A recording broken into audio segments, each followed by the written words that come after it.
anos. E aí, cara, por que a pornografia hoje é um problema tão mais sério do que anteriormente? Porque o consumo de pornografia nunca foi tão precoce.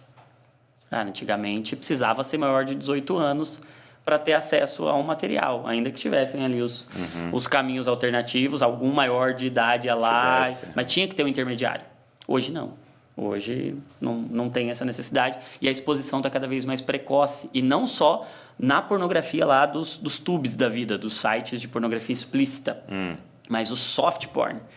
Aqueles estímulos de TikTok e estímulos mais sensualidade, suaves, né? na sensualidade, mas que vão gerando esse primeiro estágio da dependência, que é a sensibilização.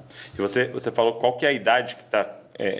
nas pesquisas mostram hoje, que é a primeira... mostrando primeira exposição aos 10 anos de idade, cara. 10 anos. O cérebro de uma criança... Eu acho que assim, a gente precisava parar aqui e você ter noção dessa informação. Nós estamos falando de 10 anos de idade.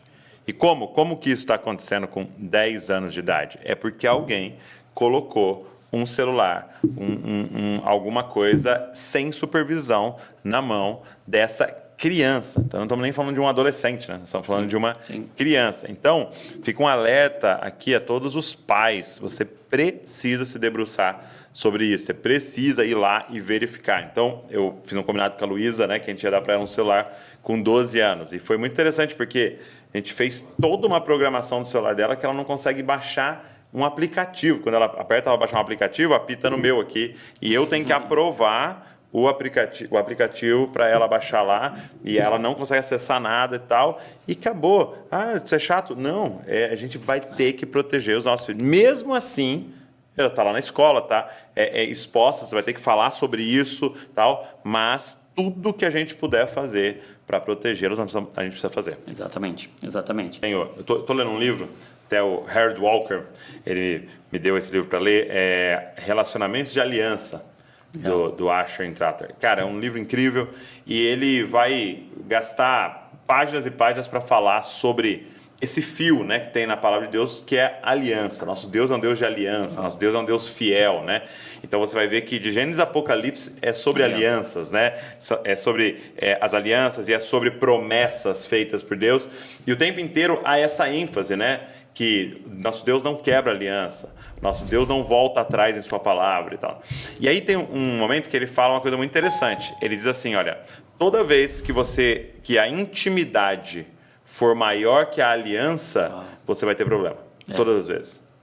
Entendeu? Então, todas as vezes que o seu nível de intimidade é maior do que o seu compromisso, vai ser desastroso aquele relacionamento. E eu comecei a pensar muito sobre a nossa geração, porque a nossa geração é uma geração sem aliança. Sem aliança, mas que continua querendo intimidade. E o que é a pornografia? É um atalho de intimidade sem compromisso de aliança. Né? É um atalho de intimidade onde eu não preciso me comprometer com nada. Não sei nem quem é aquela pessoa, não sei nem nome, não sei nada, não sei o que faz, o que não faz, está passando bem, passando mal. Não me interessa, porque eu quero a intimidade sem nenhum nível de responsabilidade. Né? Enquanto a intimidade, o sexo na palavra de Deus era um resultado de uma aliança e um compromisso. Né? E eu estava conversando hoje com uma amiga que estava lá em casa nos ajudando, e ela passou por momentos bem difíceis e tal. E eu estava falando para ela, é interessante, por exemplo, e calhou que nós estamos fazendo uma reforma em casa, né? De alguns problemas que deu lá, a gente está reformando e tal. E aí eu falando para ela que hoje está crescendo muito o número de pessoas nessa geração agora, principalmente os mais jovens, que querem só alugar a casa. Não querem comprar casa, mesmo tendo condições. Sim. E querem alugar carro, não querem comprar carro, mesmo tendo condições. Por quê? Porque eu estou lá na minha casa alugada e deu um problema, eu ligo para o cara e falo, vem trocar o telhado aqui. Ah, não vou. Então eu vou embora. E vou para outra casa. Quando é sua, quando você comprou a casa, deu um problema no telhado, meu irmão, se vira, nós temos que consertar esse telhado. Né? Eu tenho uma aliança, eu tenho uma ligação, um contrato com isso aqui. E o que eu tenho uma ligação profunda, eu conserto. Né? O que eu não tenho, eu abandono e vou para a próxima. Né? Então, eu vejo muito sintomático de uma geração que não quer Sem dúvida. fazer aliança e que é uma afronta a esse atributo de Deus que é comunicado para nós. Né? Exato, sem dúvida. E aí, o que acontece no cérebro dessa criança, o que acontece em qualquer nível de exposição, mas na infância a massa está mais mole, então a chance de criar um hábito ali, de dorsalizar e de criar uma memória mais intensa, porque os hábitos têm a ver com isso. O que é essa sensibilização, que é o primeiro estágio de mudança cerebral de um vício como a pornografia? Cara, você tem uma memória muito intensa, você tem um estímulo que desencadeia memórias muito intensas, que desencadeia uma liberação de dopamina muito grande. É um estímulo de novidade para algo que nós fomos programados, porque nós somos programados para o sexo.